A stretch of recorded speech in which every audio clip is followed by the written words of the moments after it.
Hi guys! Welcome to Bien and Fam Mini Vlog. Lately nga marami akong mga nakikita sa comment section sa mga videos namin ni Bien na mag-mini vlog daw ako. Mga mami, sana wag kayong pala desisyon kasi dun nga sa mga product na pinopromote ko sa pagiging affiliate, hirap na hirap talaga akong mag-voice over. Dito pa kaya sa mini vlog. Pero sige, dahil nandito na rin naman tayo sa TikTok era natin, ipupush na talaga natin tong mga mini vlogs na ganito. Before kasi yung mga bino-voice over ko lang is yung mga product na pinopromote ko sa TikTok. Pero pagdating sa mga mini vlog talaga, eto yung first time ko. Kaya siguro simulan na natin to kasi matatapos na yung video, hindi pa ako nakakapagkwento. Dahil nga ilang araw na lang ay magbe-birthday na tong batang maliit na to, ay naisipan namin siyang ilabas. Sobrang natutuwa nga kami kapag sinasama namin tong lumalabas kasi unang-una hindi talaga siya umiiyak, hindi siya irritable at talagang mabait lang siya. Bibilhan nga namin siya dyan ng mga damit niya kasi parang natatandaan ko ang last na bili pa ata namin ng mga damit sa kanya dito sa SM ay nung time talaga na manganganak ako. Dahil nga madalas sa bahay lang naman kami, madalas din sa TikTok ko lang talaga ino-order yung mga binibili kong damit sa kanya. Tuwang-tuwa nga kami dyan sa kanya kasi nung nasa Uniqlo kami, dahil nga nakakapaglakad-lakad na siya, tinitingnan niya yung sarili niya sa salamin.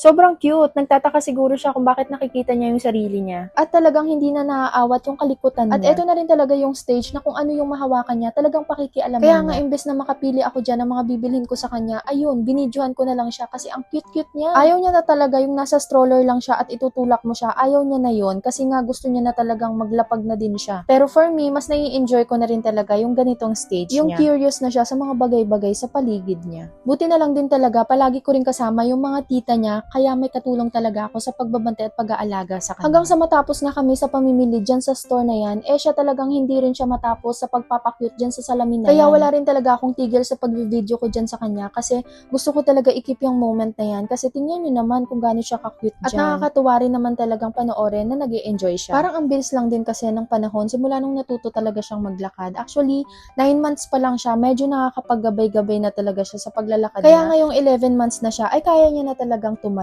Pero syempre, kailangan pa rin ng alalay. Dahil nga medyo matagal na din talaga kami dito at nakakahiya na rin talagang mag-video-video, nag-decide na kaming lumipat sa department store. Kasi doon naman talaga namin siya balak bilhan ng mga damit niya. Kaya nga pagdating namin doon, talagang nag-start na ako maghanap ng mga damit na babagay sa kanya. Sa totoo lang ngayon, mas nag-e-enjoy na talaga ako na bihis-bihisan si Bien kasi nga medyo malaki na rin siya. Pang-toddler na talaga yung mga aurahan niya, kaya hindi na rin talaga bagay sa kanya yung mga pang-infant na damit. Sobrang dami ko nga gustong bilhin dyan kay Bien, kaya lang dahil nga limitado lang din yung budget natin, kailangan nating piliin yung talagang babagay at magiging komportable rin naman siya. At saktong-sakto rin naman talaga yung punta namin dyan kasi halos lahat ng mga nabili namin kay Bien ay naka-discount. Sa mga oras nga na yan ay wag nyo na muna hanapin yung batang maliit kasi nga inaantok na pala siya at gusto na rin niyang magpahinga. Sa haba ba naman ng nilakad-lakad niya dun sa kabilang store ay talaga namang pagod na pagod siya ngayon. Pinag-milk nga muna namin siya dyan at para naman din makapagpahinga siya. O ayan, di ba? Pero dahil nga mabait na bata tong si Bien ay talaga namang bigyan mo lang talaga siya ng milk niya ay magdedede na yan siya mag-isa dyan. Basta bantayan mo lang siya. At habang nagmi-milk nga dyan si Bien, yung papa niya may natanaw dun sa gilid, yung mga motor na laruan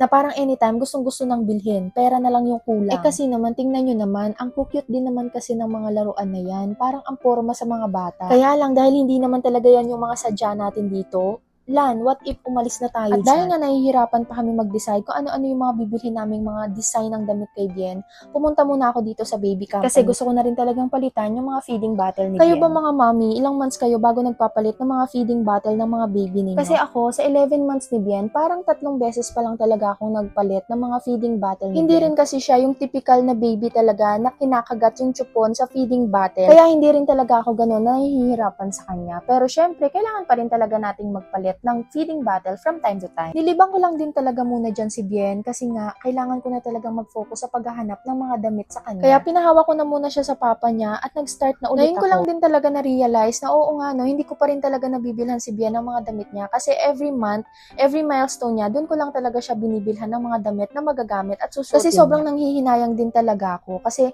napapansin nyo ba yung mga baby ngayon, sobrang bibilis talaga nilang magsilakihan. Kaya once na binilhan mo sila ng damit ngayong month, possible yan next month, baka hindi na nila magamit. Kaya super practical talaga ako every time na bumibili ako ng mga gamit ni Bien. Pero dahil nga 11 months na rin naman yung nakalipas at next month magbe-birthday na siya, 1-year-old na siya, siguro naman deserve niyang mabilhan ng mga bagong damit. Ang problema ko lang din naman kasi sa akin, kapag ganitong namimili talaga ako, para akong nagpa-panic buying, parang gusto kong bilhin lahat. Pero pag naiisip ko naman na wala naman pala akong pambili, mamimili lang ako ng mga ilang piraso. Ngayong 1-year-old na siya, mas nag-i-enjoy ako ng mga dekulay naman yung mga gusto kong bilhin sa kanya. kanya. Kasi nga, medyo may kaputian naman si Bien, kaya for sure, bagay na bagay sa kanya yung may mga kulay talaga. So, sulitin ko na talaga to kasi sure ako na medyo matatagalan ko na talaga ulit bago bilhan ng mga gamit si Bien. At habang pinapanood ko nga tong ginagawa kong video ngayon, naiisip ko talaga, ngayon ko lang na-realize na sobrang bilis pala talaga ng panahon. Parang kailan lang kasi nanganak ako, tapos ngayon, magwa 1-year-old na siya next month. Actually, April 17 yung birthday ni Bien. At wala din kaming bonggang celebration for him kasi gusto namin, intimate lang talaga yung magiging birthday niya. Anyway, ginabi na rin talaga ako dyan sa pamimili sa mga damit ni Bien. At sa mga oras na yan, ay naghihintay ako ng mga sizes para kay Bien kasi nga out of stock yung ibang mga napili kong damit. Kaya habang naghihintay ako ng mga sales lady dyan, ay talagang naghahanap ako ng pwede kong ipalit doon sa mga walang sizes. Pero good thing, meron namang mga available. At eto na nga, inisa-isa ko na yung mga napili ko at ready na rin talaga kaming magbayad dyan kasi gabi na. Bukod kasi dito sa mga damit, gusto ko rin talagang hanapan ng mga tsinelas si Bien. Kasi nga dahil nga malikot na siya, naglalakad na siya, kailangan niya na talaga ng tsinelas. Puro mga sapatos din kasi yung mga nandun sa bahay at mga nabili ko sa TikTok, kaya gusto ko rin talaga mabilhan siya ng tsinelas. Disclaimer lang guys, hindi namin siya dyan bibilhan sa Crocs kasi medyo pricey dyan. Nagtingin lang din talaga kami kasi baka nga naman din meron cute kaming makita. Kasi ang hinahanap talaga namin, yung mga typical na tsinelas, pambahay, yung pwedeng lagyan ng garter. Kasi madalas talaga nilalabas ko siya ng bahay sa hapon, kaya yun talaga yung kailangan niyang tsinelas. At maya-maya nga dyan, ay bumalik kami dun sa department store kasi dun talaga namin din siya balak hanapan ng tsinelas niya. Yung mga tsinelas na may mga superhero, tulad nito, itong nabili ko sa kanya is yung Batman. Sobrang cute, ang liit, yan lang yung pinaka-small size. And take note, meron na rin siyang butas sa dalawang gilid kasi ready na rin talaga siya para lagyan ng garter. Siguro dito ko natatapusin tong mini vlog na to. Hindi ko alam kung mini pa ba to kasi sobrang haba niya na at ngayon ko lang din na-realize, ang hirap palang mag-voice over guys. Kaya sana, support nyo ako sa mga ganitong klaseng vlog. Bye!